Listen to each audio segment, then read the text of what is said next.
My affluent uncle took me in after my parents abandoned me at 13, never guessing how that one choice would shape everything. Raised in quiet and discipline, I learned strength, gratitude, and drive. 15 years later, fate delivered a stunning turn no one saw coming. Imagine standing in your own freezing cold house, just 13 years old, watching your family jet off on a lavish vacation without you. And then, the crushing realization hits. They didn't just abandon you. They sold you, traded you, their own child, for a cold, hard $500,000. Yeah, that's my story. And trust me, the comeuppance? It was monumental. It was the holidays, and the kitchen was Arctic. The heater had been on the fritz all week, but my parents, Susan and Jeffrey, said they'd get to it after the holidays. My breath hitched, tiny white clouds puffing out in the frigid air, each one a whisper of the panic starting to coil in my gut. On the counter, my phone buzzed, vibrating against the marble. A group chat notification. Mom's genius title, Holiday Bliss. A photo loaded. There was my mother, beaming, champagne flute in hand. My father, all relaxed in a linen shirt.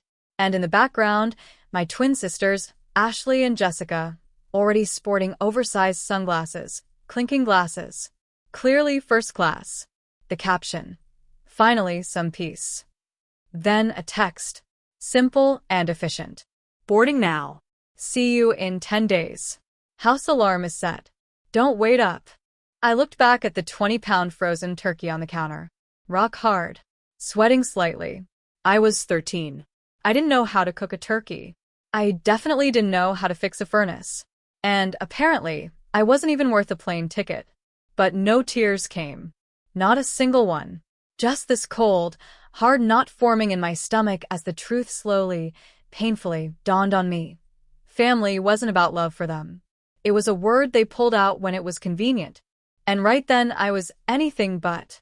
The silence in that house was heavy, like a physical weight pressing against my eardrums. The turkey was a lost cause, so I rummaged in the back of the freezer, pulling out an ancient, frost-coated burrito. Calories. That's all I needed. I shoved it in the microwave and hit the button.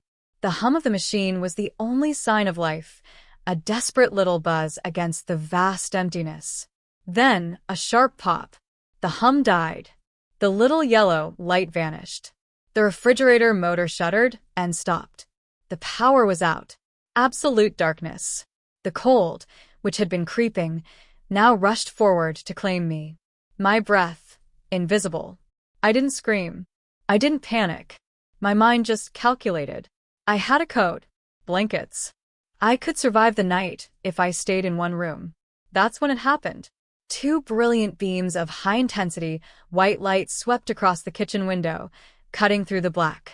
Dust motes danced, illuminated in the freezing air. A car. Pulling into the driveway. For a split second, a pathetic, childish part of me thought they'd come back. That they'd realize they couldn't leave a 13-year-old alone for 10 days. I ran to the window. Not my parents' sensible sedan. This was a massive, matte black SUV, idling like a predator at the gate. A man stepped out. Tall. A heavy wool coat that probably cost more than my mom's car. He didn't rush. He walked to the front door with the steady, inevitable pace of someone who owned the ground he walked on. The doorbell was dead, of course, but the heavy knock echoed through the foyer. I opened the door. I knew him. I'd only seen him in hushed conversations at funerals or in the background of faded photo albums. Uncle Robert, the family's black sheep. My father called him soulless. My mother called him dangerous. He didn't say hello. No hug. No fake platitude. He just looked at me. My shivering frame. The dark house. The frozen breath hanging in the air. Then, his gaze swept past me into the black void of the hallway. They set the security alarm, he said, his voice like gravel. But they didn't set up the autopay for the electric bill. He stepped inside, not waiting for an invitation. Pulled a leather glove off his hand. Checked his watch. Uncle Robert. I whispered. He looked down at me. His eyes were cold, gray. Completely devoid of pity. They were Analytical. He was assessing a problem. Pack a bag, Alyssa, he said. Essentials only. You're not staying in a museum. Where are we going? Away from here. I ran upstairs. I didn't pack toys. I didn't even grab the photo of my family on my nightstand. I packed clothes. My school books. My laptop. 4 minutes. That's all it took. When I came back down, he was in the kitchen, staring at that useless, freezing turkey. Leave it, he said. Let it rot. It suits them. I walked out the front door and climbed into the passenger seat of the SUV. The interior smelled of expensive leather. Conditioned air. It was warm. As we pulled away, I watched my childhood home disappear in the rearview mirror, swallowed by the dark. I didn't know it then, but I had just crossed a border. I was leaving the world of the discarded and entering the world of the architects. Living with Uncle Robert wasn't about healing. It was about recalibration. His house, a brutalist fortress of concrete and glass perched on the edge of a cliff, didn't have cozy corners. It had sight lines. Structural integrity. Silence. Not the empty, terrifying silence of my parents' house, but a deliberate, heavy silence that felt like a shield. For months, I tried to make myself invisible. I was an expert at it. I moved through rooms without a sound, ate quickly, cleaned up immediately, retreated to my guest room before anyone could even remember I was there. I thought that was the rent I had to pay for existing. One evening, Robert found me in the library, tucked into the shadow of a bookshelf, watching him work. I froze, bracing for a reprimand. He didn't look up. You're doing it again, he said. Doing what? My voice was barely a whisper. Disappearing. You think if you're quiet enough, you won't be a burden. You think silence is a deficit. He finally looked up, pinning me with that gray, analytical stare. You're wrong. Silence is data. He beckoned me over, pointed to a blueprint on his desk, a complex commercial development. Tell me what you see. I looked at the lines. I see a lobby, elevators, offices. Look closer. What do you see? I hesitated. Then my natural instinct took over. The instinct honed by 13 years of watching a family that never watched me back. The flow is wrong, I blurted out. The reception desk faces the window, so the receptionist will be blinded by the afternoon sun. The elevators are too far from the main entrance. People will congregate in the middle and block the flow. It's inefficient. Robert smiled. It was a terrifying, sharp thing. Exactly. You see the flaws because you spend your life in the background, watching how people move. Your family ignored you, Alyssa. They treated you like furniture. But while they were busy posing for photos, you were studying the room. You noticed the cracks in the foundation while they were admiring the paint. That was the moment the narrative shifted. He didn't offer me pity for being the forgotten child. He offered me a job description. The gift of the shadow, he called it. The ability to see the truth because no one thinks you're important enough to hide it from. You don't talk, Alyssa, he told me. You watch. That isn't weakness. That is dangerous. That is power.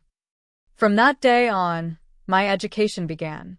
He didn't buy me dolls or video games. He bought me books.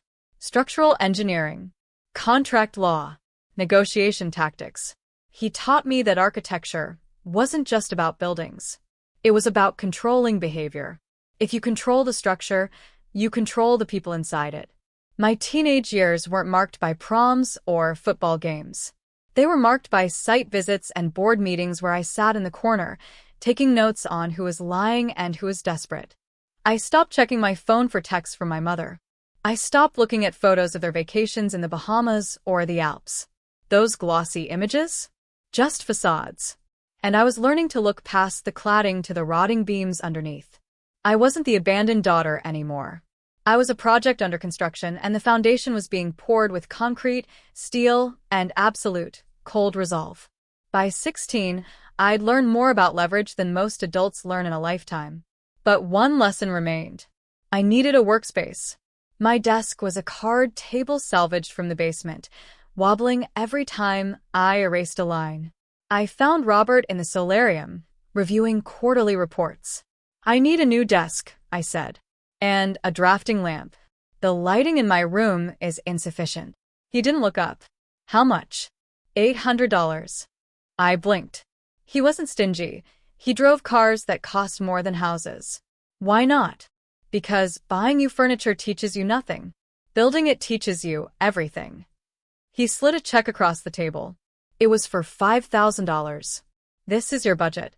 I don't want you to buy a desk, Alyssa. I want you to design a sanctuary.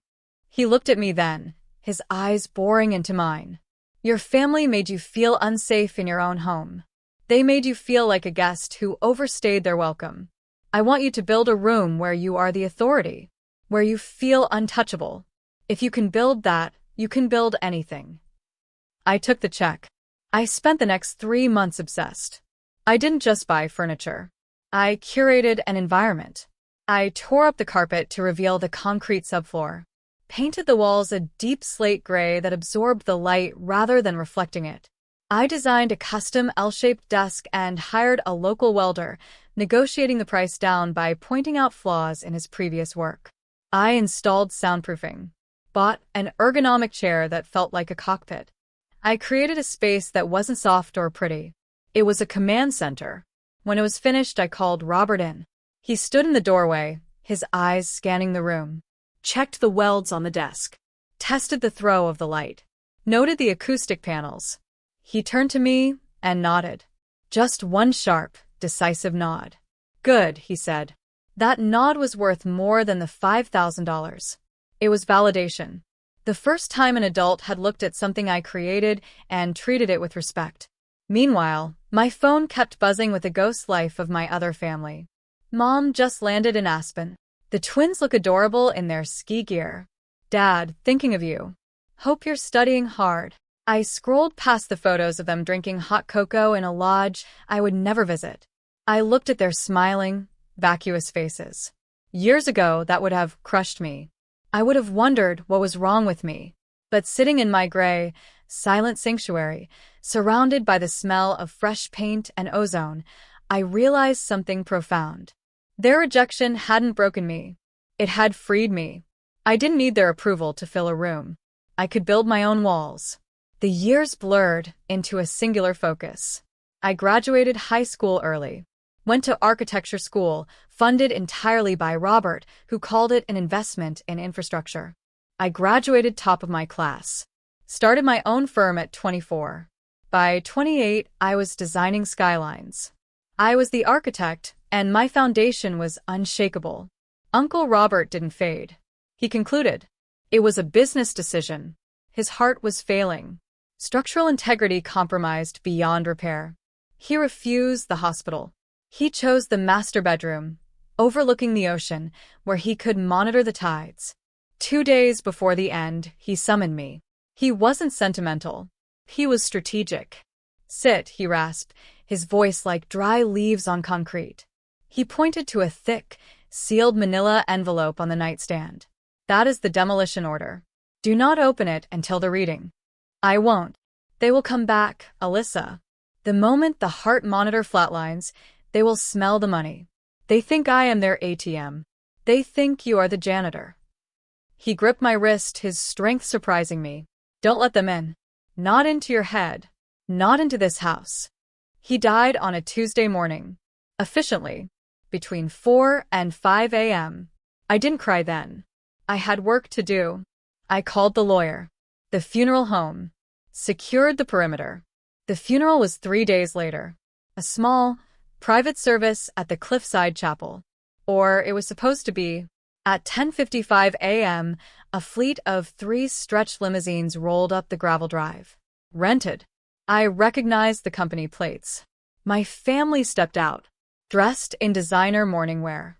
Black silk, oversized sunglasses, veils. My mother, Susan, practically collapsed into my father's arms, sobbing loudly for a brother she hadn't spoken to in 15 years. My sisters, Ashley and Jessica, were live-streaming their grief, dabbing at dry eyes with lace handkerchiefs. They looked like a bad production of a Greek tragedy. I stood by the grave, wearing a sharp charcoal suit I designed myself. They walked right past me. They didn't see the CEO of a multi-million-dollar firm. They saw the 13-year-old girl in the frozen kitchen. A non-entity. Poor Robert. I heard Susan whisper to Jeffrey, loud enough for half the congregation to hear. Thank God he didn't marry. The estate should cover the bankruptcy and the renovations on the summer house. They weren't mourning. They were calculating. After the service, they cornered me near the hearse. No hugs. No, how are you? Alyssa, my father said, his voice dripping with that familiar, patronizing tone. You look tired. He actually thought I was the nurse. We'll take it from here, sweetie, my mother added, patting my arm with a gloved hand. You've done your duty. We're going to head up to the house to appraise the furniture. See what's worth keeping before the estate sale. She held out her hand. Do you have the keys? Or do we need to call a locksmith? I looked at them, and suddenly, the architecture of their cruelty made perfect sense. For them to be the golden family, they needed a failure. They needed me to be the broken, abandoned niece who scrubbed the floors. If they acknowledged that I was the one in power, that I was the architect, their entire self-image would collapse. They needed me to be small so they could feel big. They weren't just vultures. They were parasites, starving for a host. The lawyer has the keys. I lied, my voice flat and cold. The reading is tomorrow, at the firm. Until then, the house is sealed. Seal, Ashley scoffed. It's our house. Tomorrow, I said, and turned my back on them. I walked to my car, got in, and watched them in the rearview mirror, arguing with the security guards I'd hired to keep the gate locked. The conference room at the law firm was designed to intimidate. Dark mahogany, floor-to-ceiling windows, air conditioning set to a temperature that kept you awake. My family sat on one side of the table. I sat on the other. Jeffrey checked his watch, tapping a manicured finger against the polished wood. Susan whispered to the twins, who were scrolling through real estate listings on their phones, already spending the money. They looked at me only once, with a mixture of pity and annoyance, like I was a stain on the tablecloth they couldn't quite scrub out. The lawyer, Mr. Sterling, entered. No briefcase, just a single, thin file folder. He sat at the head of the table, adjusted his glasses. Robert preferred efficiency, he said, his voice dry as dust. So, I will be brief. Just read the numbers, Jeffrey said, leaning back. We know he was liquid. Sterling ignored him. He opened the folder. To my brother, Jeffrey, he read. I leave you the debt you accrued in 1998. The promissory note for the failed venture is hereby forgiven. You are now solvent. You are welcome. Jeffrey blinked. What? That debt was written off years ago. Where is the cash? Sterling continued. To my sister-in-law, Susan, I leave you the silence you gave your daughter. May it bring you the same comfort it brought her. Susan's mouth fell open. I don't understand. Is this a joke? And finally, Sterling said, looking directly at me. To my niece, Alyssa, the architect of her own life, I leave the entirety of my estate. The firm, the properties, the investment portfolios, the residual assets, everything. The silence in the room lasted exactly 3 seconds. Then it detonated. That's illegal. Jeffrey slammed his hand on the table. He was senile. She manipulated him. She was his nurse. She coerced him. We're contesting this, Ashley screamed, dropping her phone. That's our money. We're the family. I didn't move. Didn't speak. I just watched them unravel with the detached interest of a scientist observing bacteria under a slide. Sterling raised a hand. There is one more document, he said. The room quieted, heavy with the desperate hope that this was the correction. The real will. Mr. and Mrs. Miller, Sterling said to my parents, you claim Alyssa coerced Robert. However, this document suggests a different dynamic. He slid a piece of paper across the mahogany table toward Jeffrey. It was yellowed with age. I recognized Robert's sharp, angular handwriting. And next to it, the loopy, careless signatures of my parents. What is this? Susan whispered. A loan agreement, Sterling said. Dated December 24th, 15 years ago. The day you left for the Bahamas. My blood ran cold. The date. The frozen turkey. The empty house. You borrowed $500,000 from Robert, Sterling continued, his voice devoid of emotion, to cover gambling debts and lifestyle maintenance. Robert agreed to pay it on one condition. He pointed to a clause at the bottom of the page. Collateral, Sterling read. In exchange for this sum, Jeffrey and Susan Miller agreed to waive all parental claim to Alyssa Miller. They agreed to transfer physical custody to Robert Miller and cease all financial and emotional support. They agree that the child is the burden of the lender. The world stopped turning. They hadn't forgotten me. They hadn't just been negligent. They had sold me. I looked at the paper. $500,000. That was my price tag. That was why they never called. Why they never came back. It wasn't because I was unlovable. It was because they had cashed the check. I looked up at my parents. I expected to see shame, regret. Instead, I saw annoyance. We were in a bind, Jeffrey said, his voice rising in defense. He had all the money. It was the only way he would help us. We did what we had to do to survive. We gave you a better life, didn't we? You lived in a mansion. We sacrificed you, Susan cried, tears streaming down her face. Tears for herself. It cost you exactly $500,000, I said. My voice didn't shake. It was the voice of the architect. And you spent it all. This is entrapment, Jeffrey shouted at the lawyer. He can't hold that against us. We want our share. You got your share, I said. I stood up. The chair scraped loudly against the floor. 15 years ago, you traded a daughter for a lifestyle. The transaction is complete. I looked at the document one last time. It wasn't a tragedy. It was a receipt. The room was silent, save for the hum of the air conditioning. I stood there, looking down at the people who had given me life and then sold it for a quick payout. I didn't feel anger anymore. I felt clarity. The kind of clarity you get when you finally see the structural flaw in a building that's been doomed from the start. Alyssa, my mother whimpered, reaching a hand toward me. Please. Were your parents? I looked at her hand. It was trembling, not with love, but with the desperate realization that the ATM was closed. No, I said. Your borrowers and your credit is no good here.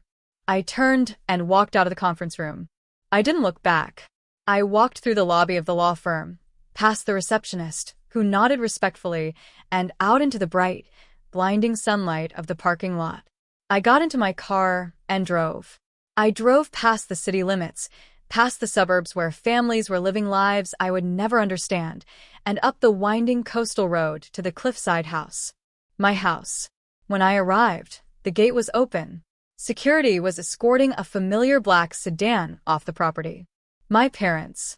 They had come straight here, hoping to what, beg? Steal? Break in?